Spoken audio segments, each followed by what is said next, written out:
Good morning. We are just going to go over some of the problem sets that we had to do last week. So if you were someone who was struggling, I highly recommend you stay for the video. I'm going to go through all the problem sets.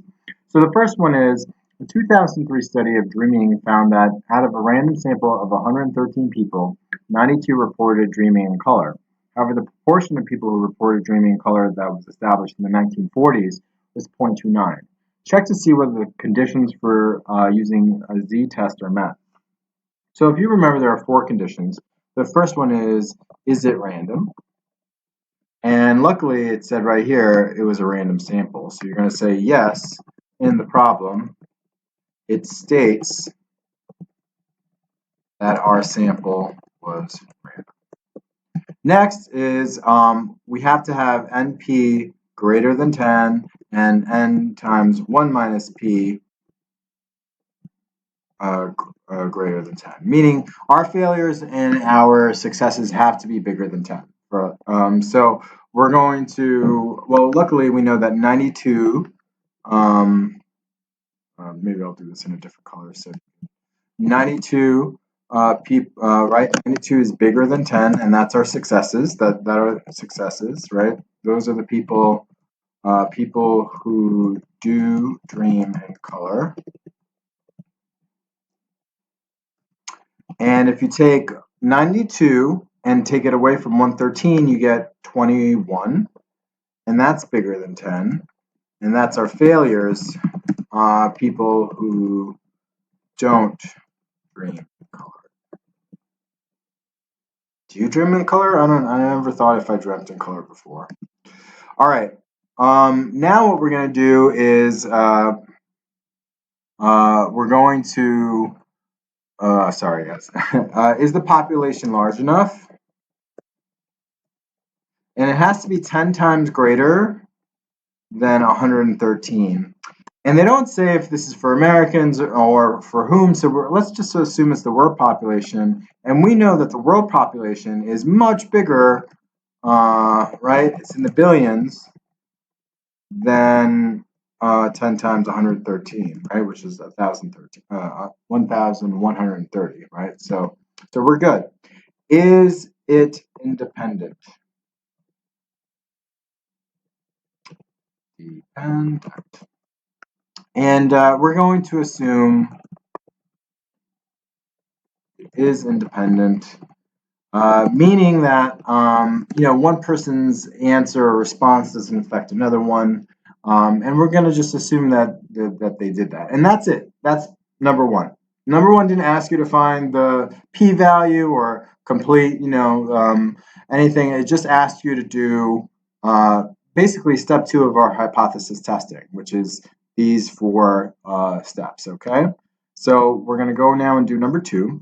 According to Time magazine, 18% of adult Americans suffer from an anxiety disorder. Suppose a test of 300 random college students showed that 50 suffered from an anxiety disorder. Okay, how many out of 300 would you expect to have an anxiety disorder if 18% is correct? So you would take 300 and you want to find 18% of that. And to do that, you multiply it by 0.18, which is the decimal form of that percentage, and you get 54. So right away, we see that 50 and 54 are kind of close. So before I even go on to the next question, I'm going to assume that the null hypothesis can't be thrown out. But let's see. Suppose you're testing the hypothesis that a population proportion of college students suffering from anxiety disorder is not 0.18 at a 0.05 significance level. All right, so H naught, or the null hypothesis, is 0.18. And the alternative hypothesis, and I'm going to have to insert a symbol here, symbol, see the symbol, not equal to 18. All right, that's very important, right? It changes things. So is not, right? It doesn't say greater than, less than, it says is not. Okay, now it says go to this calculator, although I just found a much better calculator, so we're going to use that instead today. And moving forward, that's the calculator we can use, and copy and paste the images of the graph after you inputted the correct data and explain what it means. So they want us to find the p-value. Okay, so I'm going to go to my p-value, and I'm going to first go to Desmos/scientific.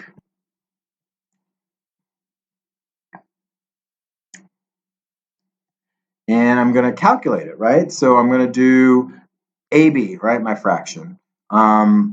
If you put, they got 50, right? So what I did was I did the math, and it's 0.6666.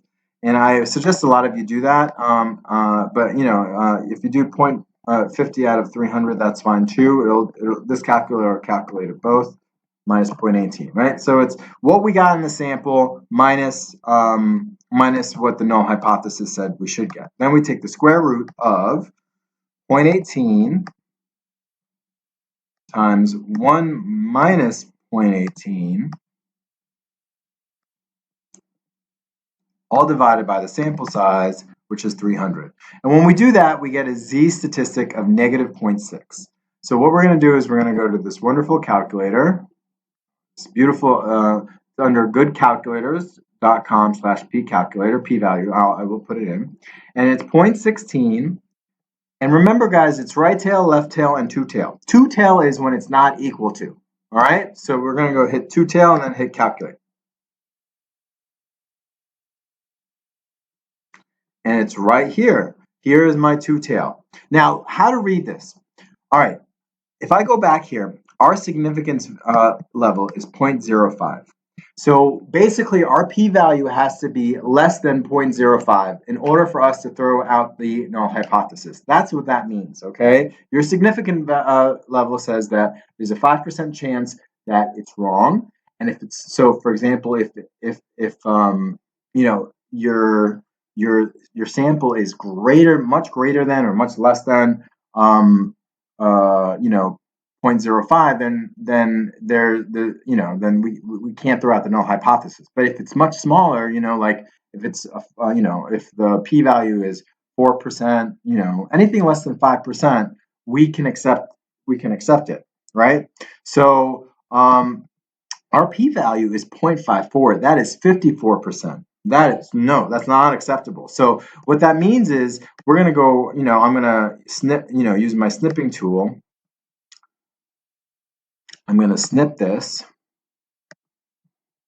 right? Because I'm just answering what the question says, but I want to take it a little step further with you guys. I'm going to explain it. And I'm going to just paste it into here, right? And what I'm saying here is we can't throw out the null hypothesis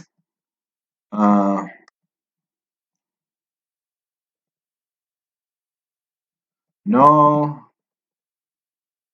hypothesis cannot be rejected because p-value is not 0.05 or less. In fact, it's 0.54. That's it. That's all we have to do, right?